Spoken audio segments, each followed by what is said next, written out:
All right. All right, I'm going to go ahead and get us launched. And thank you all so much for being here for our Who We Are, How We Celebrate sub-series. This is our spring edition. My name is Ashley Hines. I serve as the Director of Diversity, Equity, and Inclusion in the Midwest region, and I am thrilled to greet you. I'm absolutely thrilled to greet you today. Who We Are launched in September of 2022, and really simply put, this was a way for us to bring to life our heritage and cultural observances within the advocate health community. We wanted a way to connect with our teammates and have a better understanding of the vastness of our diversity. So today is actually our 10th session that we've offered, and I'm really excited to know that today will be actually our second in a sub-series called How We Celebrate. And really, this is a way to elevate our spiritual and faith diversity here. And so today we'll be talking about fasting, faith, and family within the context of Hinduism, Islam, and Judaism. I really can't wait to hear today's conversation. I've been bursting. So as the edition applies, we are hoping to offer a few more of these throughout the year. Hopefully quarterly is our plan. We'll continue to partner with our mission and spiritual care team and just see where it takes us. So we look forward to your feedback and learning and growing together. Please note we will be recording today's session and we'll offer that to everyone in follow-up. So please look forward to that, as well as the deck that you'll see utilized today. We ask that you go on Chris, mute. can you hear me? I'm sorry, as I was saying that, we ask that you go on mute. I think everyone from CTG is here, so, or everyone who's going to be here is here. Okay, if we can ask you to go on mute. And actually, if you could go on mute and off camera for today's session, that would be lovely. We just want to spotlight our panelists and moderator today. And again, we'll share the recording and we'll also have a special time for questions. So without further ado, I'm going to stop talking and actually turn the virtual stage over to my colleague, Reverend Alex Cade White, to continue us through today's session. Thank you so much for being here. Thank you, Ashley. I'm so glad to be here with each of you in this time together to talk about how we celebrate in our faith and spiritual diversity here in the advocate health system. You can go to the next slide, Ashley. So today, as was mentioned, we're going to be talking about fasting, faith, and family. And to just start us off, as the moderator, I'm going to share with you some quick facts about these three areas and how we understand them. So the first one, of course, being fasting. Fasting is the abstaining from eating or drinking, even sometimes, purely for a physiological context. Fasting is referred to a metabolic status of a person not eating, often overnight, ergo break fast or breakfast. And it's done across different religions and philosophies. It ranges from practices in Buddhism, Christianity, Islam, Judaism, Taoism, Jainism, Hinduism, Catholics, Mormons, Baha'is, etc., just to name a few. Even in the Coptic Christian tradition, where the majority of those Christians are located in the Egypt area, they fast for different durations and in a total year for 210 days, which I think is the longest or the largest amount of time. Other communities do it as few as 8 main feasts, and some do it from 28 to 30 days, such as in Ramadan, which is the season that we are in. And the Christian holy books range from about 180 to 200 days of fasting potentially being recommended. Various cultures participate in secular fasting for non-religious reasons, essentially. In the town of Geneva, Switzerland, they practice Geneva Genevese, or Feast of Geneva, which is a public holiday, a day of fasting that occurs in September. It originally originated in the Middle Ages and officially was decided to be a fasting day of penance to focus on calamities such as war, epidemics, and the plague. The exceptions to participation in fasting range from children, people above a certain age, as well as people who are experiencing various ailments. So people who would have physiological complications if they abstained from food and or drink for periods of time. There's also health factors when we think about fasting. So there's sometimes are various fad diets and dietary restrictions that people participate in for health reasons. And it's been said that as long as people are cognizant of the amount of time that they are abstaining from foods, it can be helpful to do things like reset hormones and promote cell renewal, according to Dr. Chache. The protocol is to do it 2 to 3 times in a year. So, and for 5 days, kind of max type of thing if it's for health reasons. And some people do intermittent type of fasts as well. And sometimes it's abstaining from all food. Sometimes it's particular to proteins, fats, or fibers. It just depends. Next slide. When we talk about faith, often we look at faith, religion, and spirituality. And though many mistake all three for being the same, they are very different. So faith is the understanding and the trust in something outside of oneself. Sometimes it is defined or experienced as a deity, and sometimes it is just a understanding. Religion tends to be the cultural, the organization factor, and the communal aspect of things. There are over 4,000 recognized religions in the world. Religions consisting of 2.4 billion Christians, 1.6 billion Muslims, and 14.3 million followers of Judaism. Judaism is considered to be one of the oldest monotheistic religions, and Hinduism and Buddhism stem from India. Judaism is the birth point of 2 other religions, type of thing. The other main religions of the world are Confucianism, Gnosticism, Jainism, Shinto, and Sikhism. Many other religions do exist, as well as in the African diaspora and in indigenous communities throughout both the United States and other countries. So part of what happened with the migration and the colonization of people over these centuries is that various people were exposed to, consensually and unconsensually, to various faith practices. And so there are certain traditions and practices that fall under certain mainline religions that we might be more familiar with, that are actual subsets of the indigenous people and their spiritual practices of the area and times. When we think about spiritual is kind of the intangible, that is the sense of that which cannot be explained. Faith is a in relationship type of concept, whereas spiritual is what makes us more than our molecules, if one believes that type of concept. You can go to the next slide. All right, and that takes us finally to family. Family is defined in a variety of ways in different communities and in different time periods. It is understood in different ways. So we're going to start with the basic, the legal. The legal understanding of family is often created by marital bonds, divorce bonds, and adoption bonds type of thing. So it occurs through various legal statutes. It can be sometimes defined by the social, found, and biological, but when we think of it in terms of legal, there is the paperwork aspect. When we think of social versions of family, social family is often around common interests, such as a physical activity. So a soccer team may be a social family. A department that you work with may be a family, opposed to something called a found, chosen, or choosing family. So found and chosen families are more likely than not identity-based. They can be connected through shared interests, but they're often through individuals identifying with a set of standards of lived experiences and realities.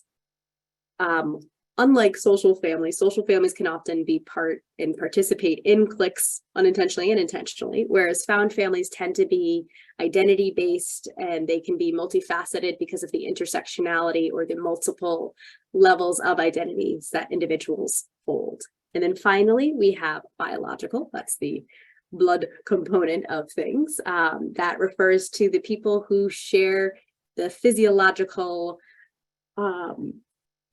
varieties with one another and how we connect in that type of measured scientific based manner. So there are a variety of ways of being family. There are a variety of ways of expressing faith, religion, and spirituality. And there are a variety of ways to participate and practice and engage in fasting. And that is what we are going to be discovering and unpacking with our lovely panelists. Thank you.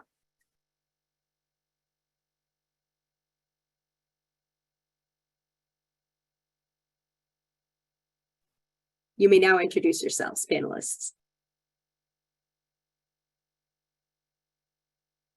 I'm happy to start. Hi, everybody. I'm Karen Lieberman.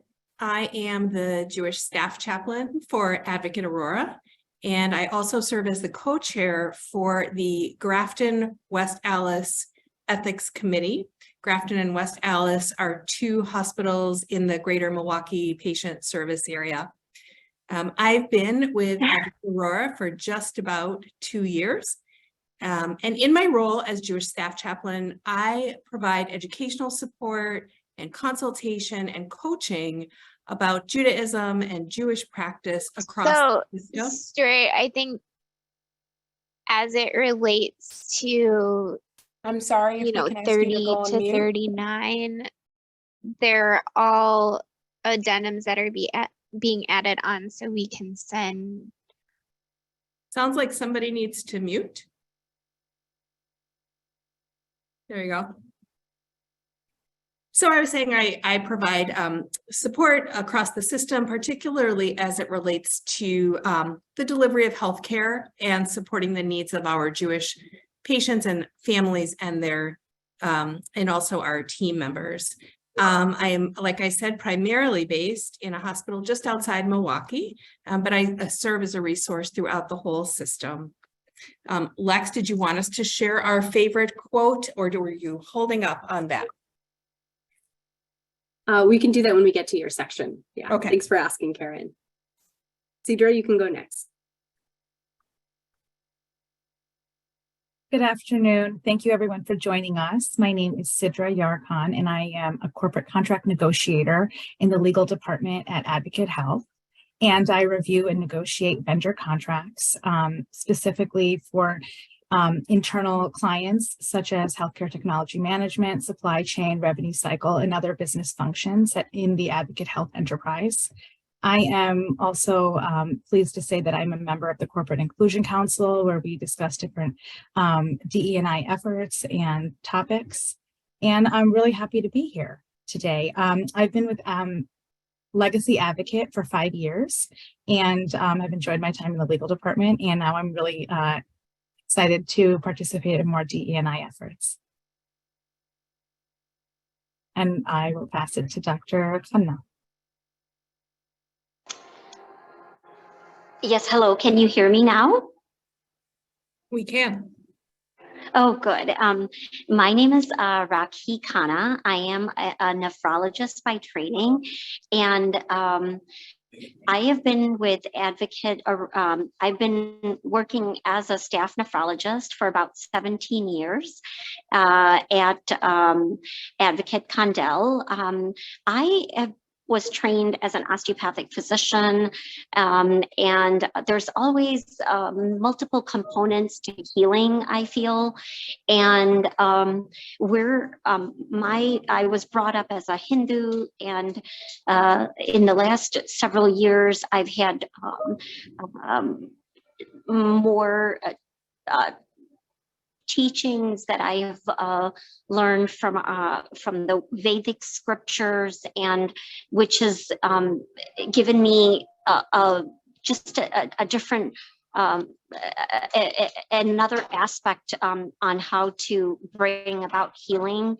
I've taken Hindu spiritual care courses and Hindu chaplaincy courses, and started volunteering last year as a volunteer Hindu chaplain, and I'm still doing some more education and training. And I really appreciate this opportunity. This is just incredible that I can get a chance to talk about this. So thank you so much. I'm actually outside a church right now in Europe where my son is performing with the high school orchestra. So I just wanted to let you know where I am too. I'm in a holy place. Thank you so much.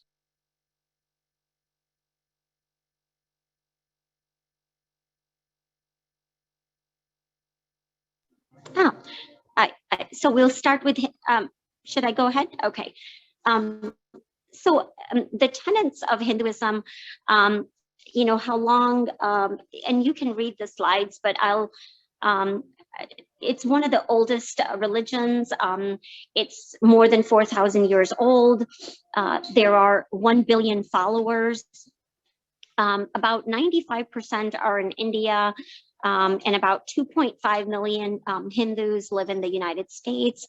The Hinduism belief is in one Brahman, or the pure consciousness, which is also termed the pure consciousness.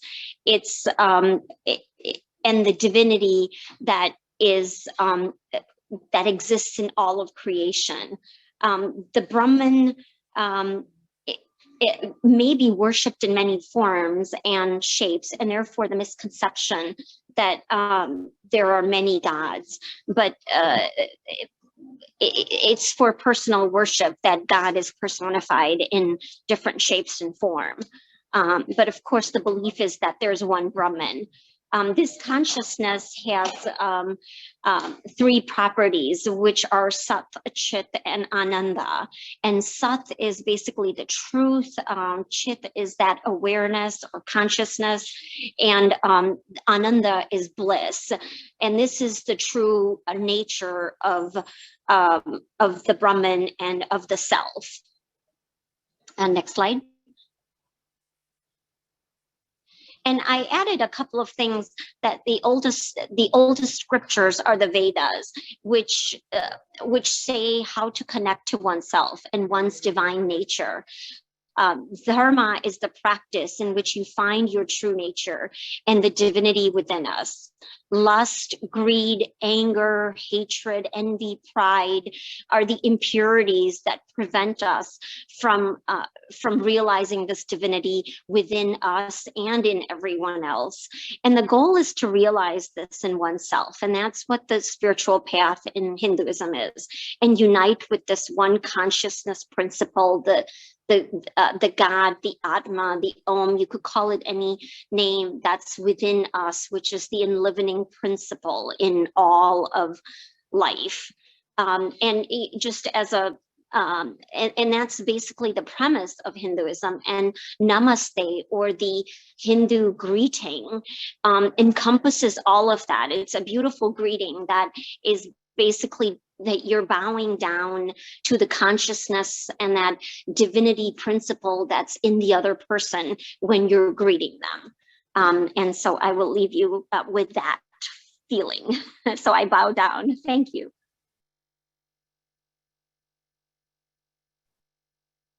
So a little bit about Islam. Islam began in the 7th century, and there's 1.5 billion Muslims worldwide.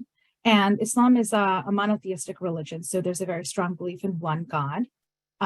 We believe in many prophets, and including with the final prophet, Prophet Muhammad, who came in the 7th century.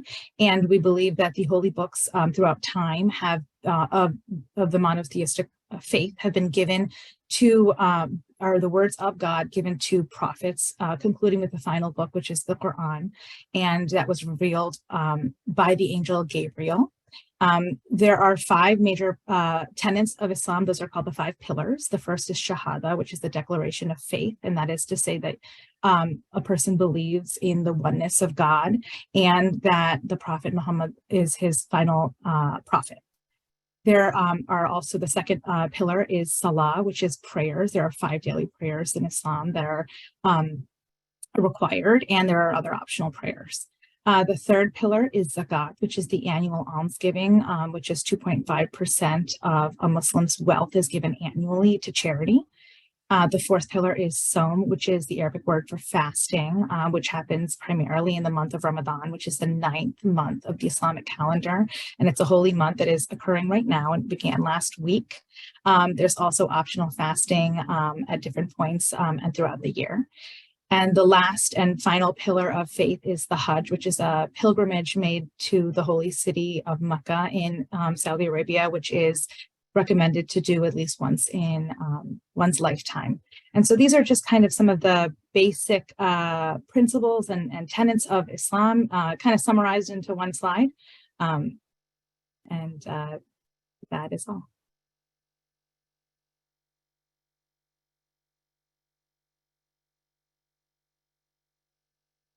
Sorry, I was having a little trouble unmuting there. So Judaism is also a very, very old tradition. It's roughly 4,000 years old. There are approximately 15 million Jews around the world. Judaism is the world's oldest monotheistic tradition. And one thing that is not always well understood, I think, about Judaism is that it is much more than a set of religious tenets. Judaism is actually a total way of living and being in the world. And Judaism guides everything that its adherents do, from what we wear to what we eat, what we don't eat, how we interact with others, how we treat others, what constitutes appropriate or inappropriate speech, and so much more. So what I'm trying to say is that the tradition really guides and influences all aspects of our lives. And of course, this means that for many Jews, Judaism will also influence their healthcare decisions and their relationships with their healthcare providers and the healthcare system as a whole. You may have heard some terminology, particularly in the United States, sort of distinguishing different kinds of Judaism or different kinds of Jews, even like Reform Judaism or Conservative Judaism or Orthodox Judaism. And so I just wanted to point out that these and other, we call them streams of Judaism, they have some differences in the way that they interpret and understand and practice Judaism, but all streams of Judaism cohere as one united Jewish people. You can go to the next slide.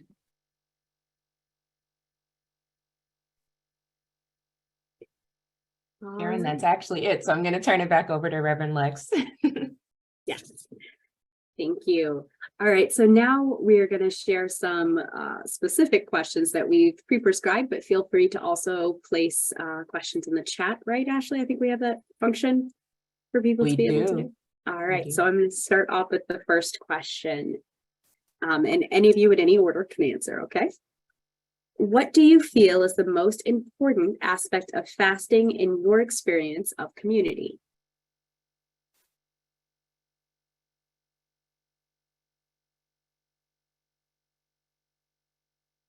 I'm happy to go first. Muslims often fast in the Islamic month of Ramadan, like I had explained earlier, and optionally at other times of the year. And fasting is one of the 5 pillars of faith that I touched on. And on the surface, fasting in Islam is abstaining from food and drink during the daytime hours. But the purpose of fasting is it's deeper. And the intention is not just to fast from food and drink, but also fast your entire body. So when a Muslim fasts, the goal is to fast the eyes from harmful images and the ears from foul language and the tongue from saying foul language and the legs from taking the body to bad places and so on. So taking the practice of fasting even further is to do things like creating healthy habits and learning self-discipline, gaining a closeness to God and putting trust in God, focusing on one's spirituality, and building the inner sense of God consciousness, and to improve overall as an individual in all aspects of life and with your family.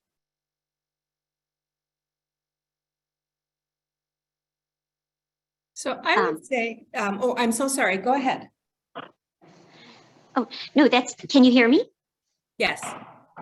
Oh, yeah, I was going to say that in Hinduism too, there's fasting for many different reasons. A lot of the holidays are based on the lunar calendar. When I was growing up, there's the ritualistic portion of fasting, which could be associated with a particular deity, but the essence of fasting is to control your senses, to control, to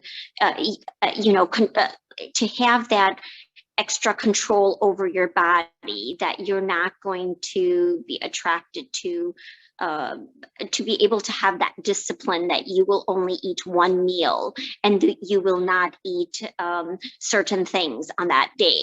So it's more of a discipline. It's more of the control of your senses, which then the ultimate goal is that once you have control over your senses, that you will be able to control your mind, and your mind will be pure.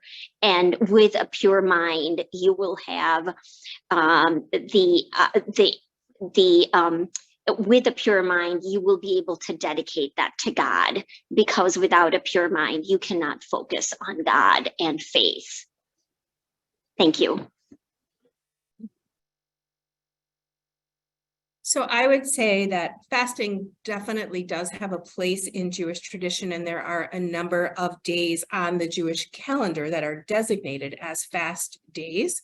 And some of them are considered communal fasts, where everyone is obligated to fast. Some of them are personal fasts, and only certain individuals at certain stages of their lives or encountering certain experiences will be in a position of fasting. Some of them are major fasts, which basically means that they begin at sundown on the evening prior, and they last through nightfall the next day. Other fasts are considered minor fasts, and those are mostly from dawn to dusk. And if there's time, I'll certainly provide you with some examples for each of them. There are also times when fasting is prohibited. In terms of the most important aspects of fasting, I think, again, there are several reasons why fasts are prescribed in Jewish tradition. But I think one of the most important aspects of it is its communal strengthening. So I think that because most fasts in Judaism are communal, they have the effect of bringing the community together and promoting the cohesion and the strength of the community. And I would say there's an overarching idea that fasting is a way of infusing holiness into the everyday lives, our everyday lives, both individually and communally, I would say. Thank you, Karen. Thank you for sharing. Are there ways to engage in the spirit of fasting without fasting physically in the experience of your community? So for different dietary reasons, for health reasons, etc., it may not be something people can physically do, but is there a way to spiritually fast in the context of your traditions? So definitely, yes, in Jewish tradition, for example, children are not obligated to fast in Jewish tradition until they reach the age of bar or bat mitzvah.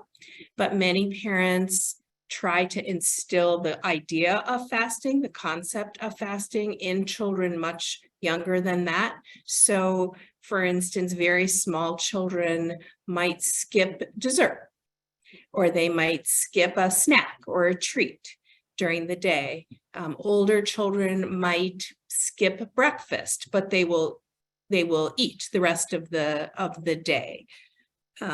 Also, it is very clear in Jewish law that those whose life or health would be endangered by fasting are not only permitted to eat and drink on fast days, it's actually considered a very serious religious obligation to eat on those days, because the preservation of life and health is a value that trumps just about everything else. I was going to say that for during this period right now that's going on, I know it's coinciding with many other holy days, and with the Hindu calendar, there's the 9 days or Navratri, which is 9 days of worship of goddess Durga. And in terms of fasting, not everybody has to fast, but everybody celebrates these days together in the community. And the first 3 days, so without actually fasting, we're, not eating, or the first 3 days are to signify to remove the negative thoughts in your mind. And the next 3 days are to put the positive thoughts in your mind. And the last 3 days are to when the mind is pure, to think about God and to think about that oneness, think about that divine nature, think about that enlivening principle that defines Hinduism and that defines you and everything else. So even without fasting, I don't fast all the 9 days, but I fast only 1 day. But all 9 days, you are to remind yourself of those thoughts and how you are purifying your mind. So without doing anything with your body per se. Thank you. In Islam, it's a very similar concept where children or those who are sick or pregnant or, for whatever reason are unable to fast are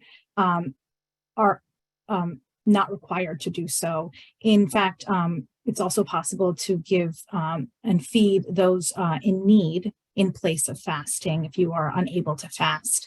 And there are other ways to participate in a month like Ramadan and increase one's individual spirituality, regardless of whether you're fasting, like different types of prayer or reading scripture.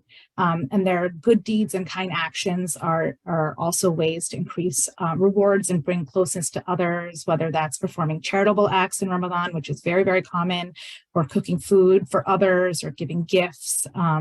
And so there's different ways to participate and increase your spirituality and without actually fasting. Thank you, Sidra. All right, our next question. What is the value or purpose of family within your experience of community? And Dr. Khanna, can you start? Sure. Family in the culture and in the religions, given a very very, very high place in terms of even there are some shlokas or like verses that say like Matra Devo Bhava, which is like mother is the epitome of God. Father is the epitome of God. A guest can be an epitome of God. So it's again based on that principle that you are, those are your that enlivening principle that's in everyone. In addition, these were your first teachers. And that's why even teachers are considered to be the person who's giving us this knowledge is considered very high in the religion and the tradition. And even after they are gone, there's the parents, there's multiple things that are done to bring them back in terms of remembering, and in any occasions, weddings, so many things that they are given this really high stature. I hope that answered this question. Yeah, thank you. Sidra, would you like to go next? Sure. Fasting and family are really intertwined in the Muslim faith often, but also in my personal experience. As a child, I have very fond memories of eating the pre-dawn meal with my family together at the table and opening our fast together at sunset and praying together afterwards both times. And, you know, so there's a big concept of doing things together and a big concept of togetherness in our household and in many households during Islam and during, I'm sorry, Ramadan and during fasting generally at any point of the year. And there's also a big sense of tradition that I've tried to hold in my household today and maintain from my childhood, but also we've added in other, you know, traditions and elements in our household, like, you know, doing Ramadan decorations in the house and reading and displaying books on fasting and Ramadan and trying to make it a very kid-centered month. And so we also have like a calendar that has daily chocolates that my daughter eats, and she reads a verse from the Quran, from scripture. And we talk about the meaning of what does it mean that, you know, God has created the night and the day and the alternation of the sun and the moon and those kind of things. So we try to bring kind of some fun into our family when it comes to our time of fasting. Thank you, Sidra. And Karen. So as everybody else has said, family plays really a very central role in Judaism. And there are a lot of Jewish teachings about how to cultivate and honor and protect family relationships and the stability of the family. And there's a concept in Judaism known as Shalom Bayit. Shalom Bayit means peace in the home, and very, very highly valued, and comes with an expectation that family members will work together to compromise, negotiate, talk things through, whatever needs to be done to preserve Shalom Bayit, peace in the home. And so this is true on fast days. This is true every day. Family is something that is paramount in Judaism. Thank you, Karen. What is the one thing that you wish people better understood about your experience of community's relationship with fasting? Sidra, could you start us off? Sure. I think the one thing I think that is something I'd like people to understand is that in Islam, there's a very big focus on charity and in giving, and that's something that's multiplied in terms of the good deeds that are given when you do that in a time of fasting, specifically in the month of Ramadan. So the focus on sharing with others and giving to those in need while fasting is very big. So the third pillar of Islam, which I touched upon initially, is called zakat, and that's where Muslims traditionally give 2.5% of their wealth away in charity annually. And many Muslims wait to do this to make that payment in Ramadan. So that increases their good deeds, but it also means that you get a chance to help those who are struggling. And there's also a very big concept of other kinds of charitable giving. There's a lot of participation in food drives and fundraising efforts within the greater community in Ramadan. And so I think that's one thing I really like to highlight. Thank you. Karen, can you go next? So I think one thing that is a little bit misunderstood, frankly, both within Jewish tradition and beyond, is there's sometimes a perception that the only time that Jews fast is on Yom Kippur, which is is relatively well known. Yom Kippur is the Day of Atonement, a day when Jews seek forgiveness for sins they may have committed against God, and they also reach out directly to individuals that they may have hurt in the course of the year, whether intentionally or unintentionally, in order to seek their forgiveness. And that is a requirement in Judaism. If we've sinned against God, we can pray to God for forgiveness, but not for those things that we have committed against other people. The responsibility is to make it right with that individual. A little bit of an aside there, but what I think is misunderstood is that people often think Yom Kippur is a very sad day. And the truth is, it is not. It is a somber day. It's a serious day. But it is not a sad day. It's not a day of mourning. We do have fast days that reflect mourning. Those are not as well known. But Yom Kippur is really about a spirit of cleaning house, of hopefulness for the future. And so we take it very seriously, but it's really a source of great optimism. And 5 days, just 5 days after Yom Kippur, we celebrate a holiday called Sukkot, which in Hebrew is known as Zman Simchatenu, which means the time of our happiness, because we feel that we have come through that experience, through the fast and through our acts of repentance and charity, as Sidra said, and it's a very joyous time, actually, that comes next. So that's the area I think could be better understood. Thank you, Karen. Dr. Khanna, can you finish us up on this question? Sure.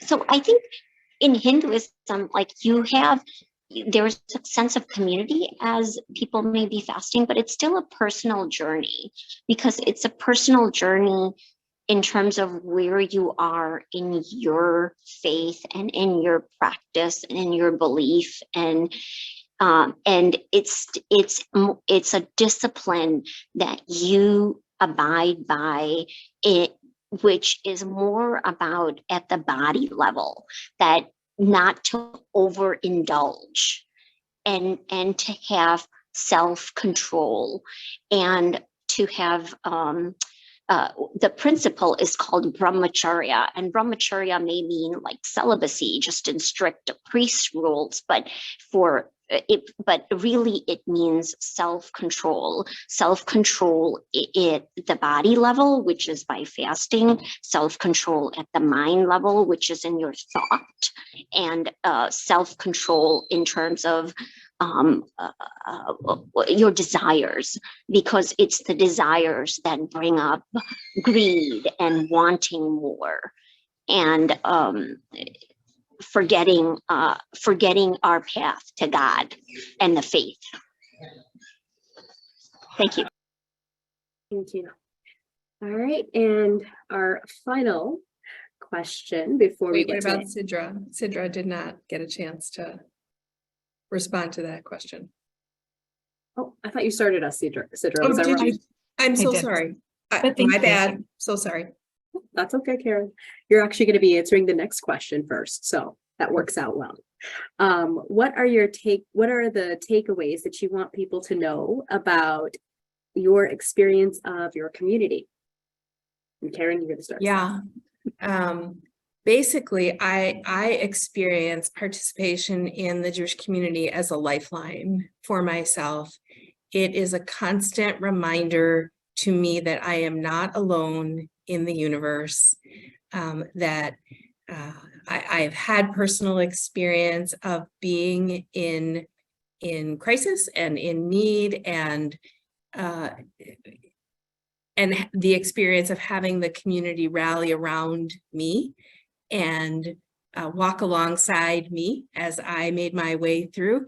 And it reminds me very much of my responsibility to do the same, to participate actively in the community, to know when things are happening either to or with the community at large, but to each and every individual in the community as well.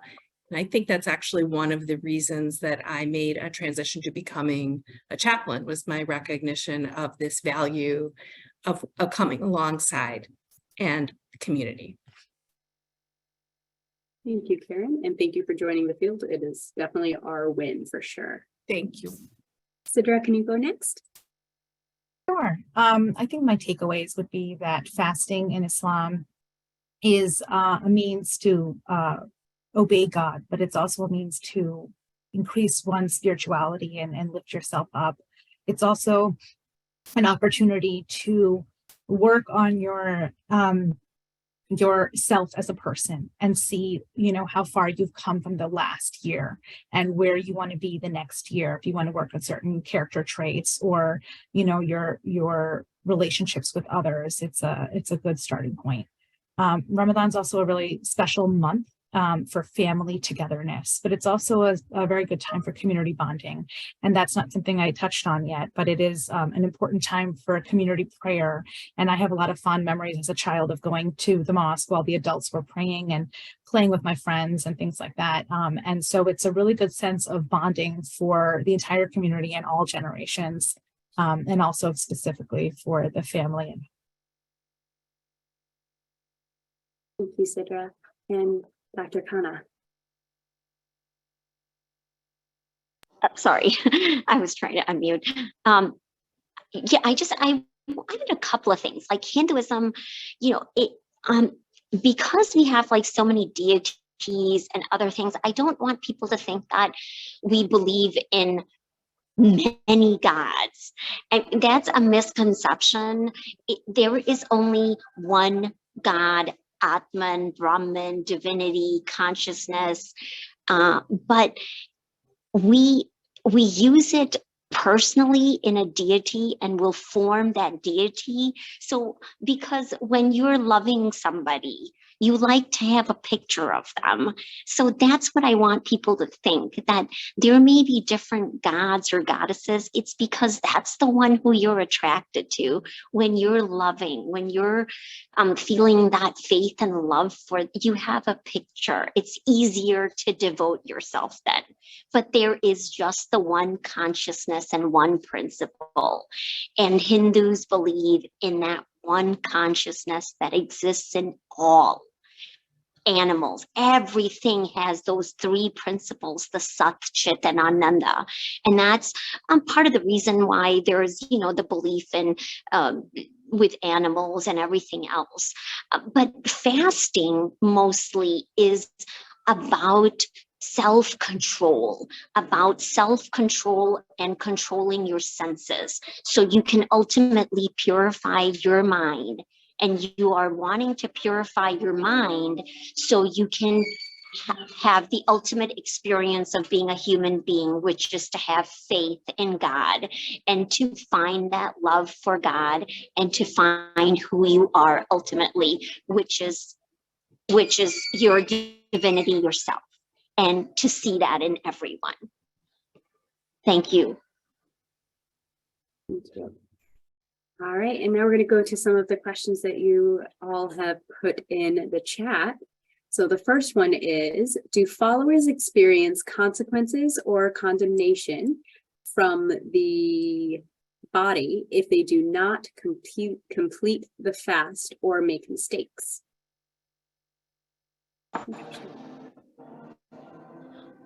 No, not in Hinduism that I know of. It's God will, there is no such tenet that you have to do that you must fast. If you cannot, you cannot, but you can practice brahmacharya or self-control in many other ways, by controlling your thoughts, by not having negative thoughts about yourself or someone else.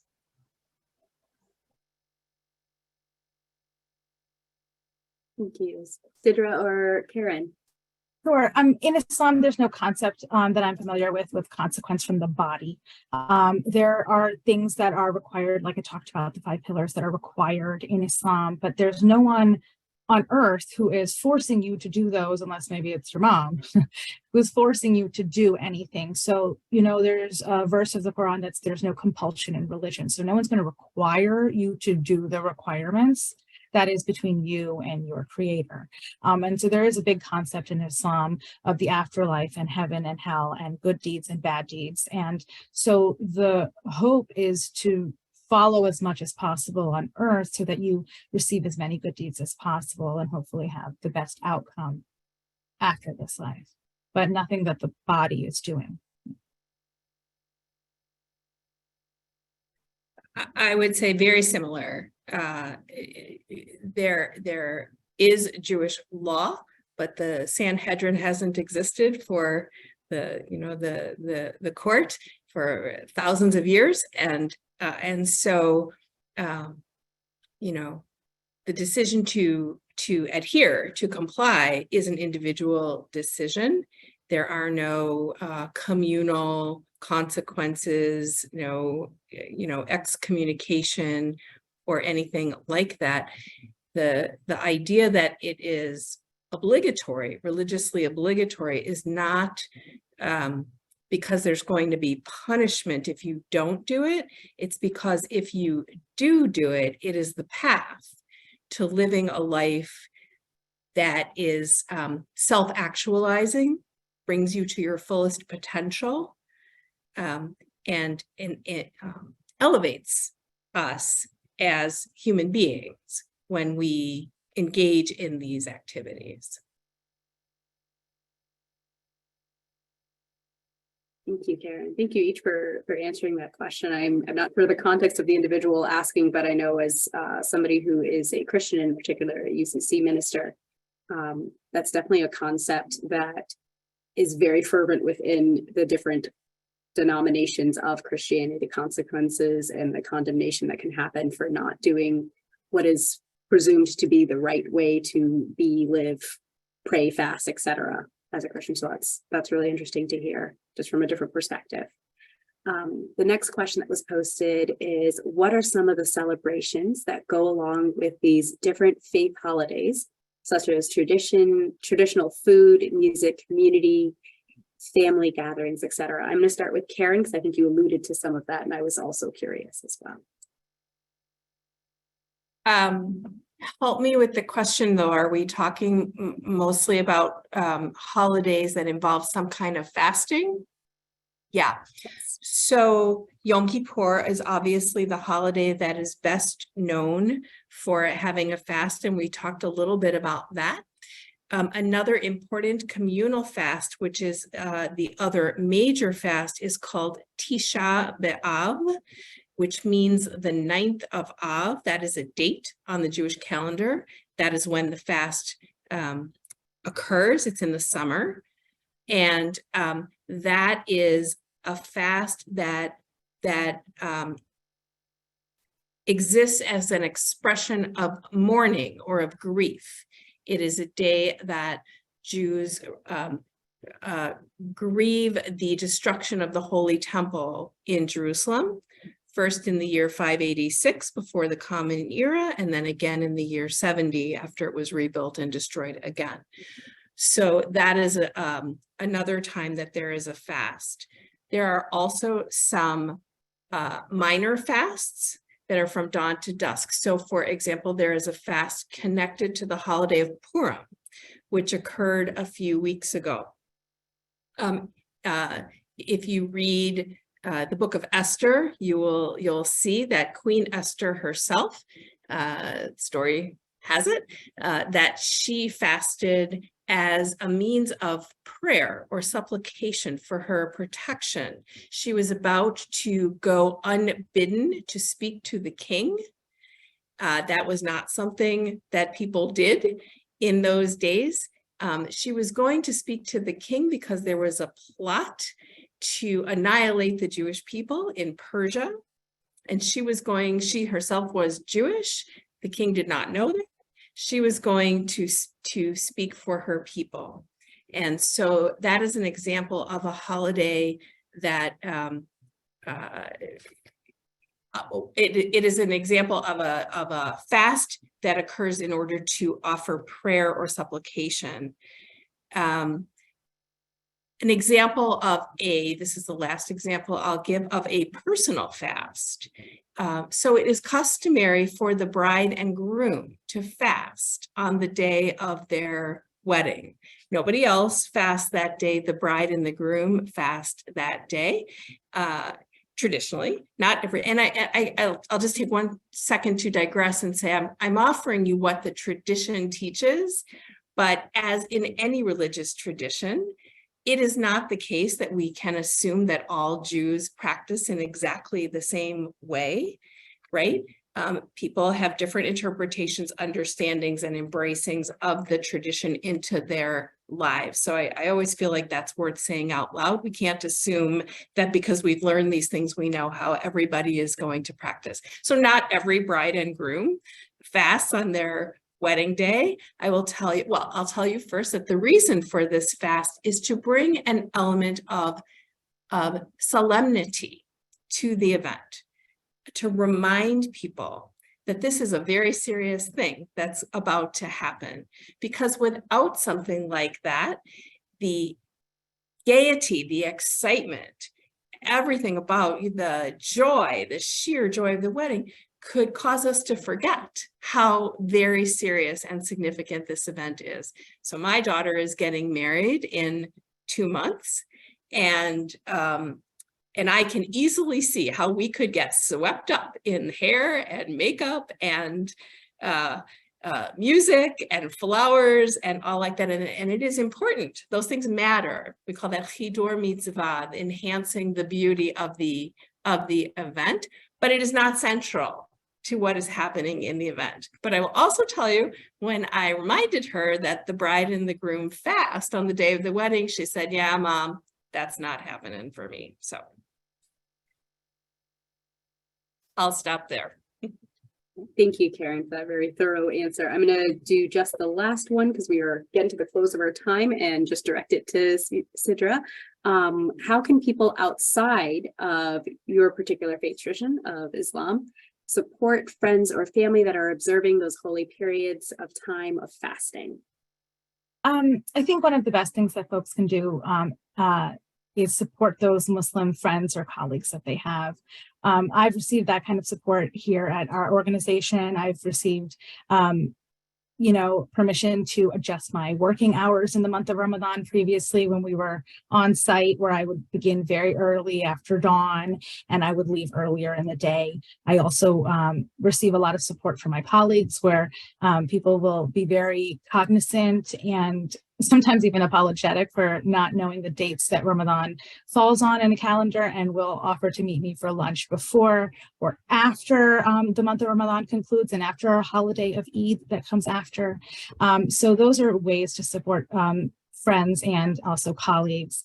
But also, if you have folks in your life that you love that are Muslim, that are fasting, or that are fasting of any other faith, it would be nice to bring them a meal to open their fast with, or to join them for a meal, after their prescribed fasting time is over. And for Muslims, that's usually dawn to sunset, not usually, always dawn to sunset. And another way to support those who are fasting is join us for our holidays. Muslims, after the month of Ramadan, which is a holy month, it's not a holiday, it's a month of focus on worship and spirituality. We have our holiday of Eid, and it's a nice celebration where there's a lot of food and a lot of joy and family bonding and community gathering. And one thing I just wanted to point out while I have a second is that one of the folks in the chat wrote something that's a very nice reminder to me, is that there's a very important concept when I talked about giving, is that there's also a concept of fitra, which is money that's given before the Eid prayer. So it has to be done technically in the month of Ramadan before the Eid prayer starts, to give to those who are needy, to feed them on that holiday. I wanted to make that point. I'm sorry to digress, but the way to support people is to also ask them what you can do to be there for them. Thank you so much. Thank you each for sharing your perspectives from your experiences of being part of your communities. And Karen, thank you as always for that friendly reminder that no individual can speak for all of the people or parties involved in their various faith, tradition, community, and culture. So that's part of why we gather, to hear from different teammates. I'm going to pass it to Ashley to close this up. And thank you all so much for being here. I learned so much during just this short hour, and I just want to call your attention to a few things to continue the conversation.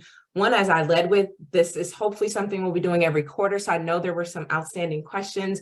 We'll do our best to continue to build out the website on how we celebrate. We have the link there to continue to inform us how we can be better allies for each other and learn more. So this is just the beginning. And also, we invite you to complete our survey that was also popped in the chat. We want to continue to get feedback from you as we refine these offerings.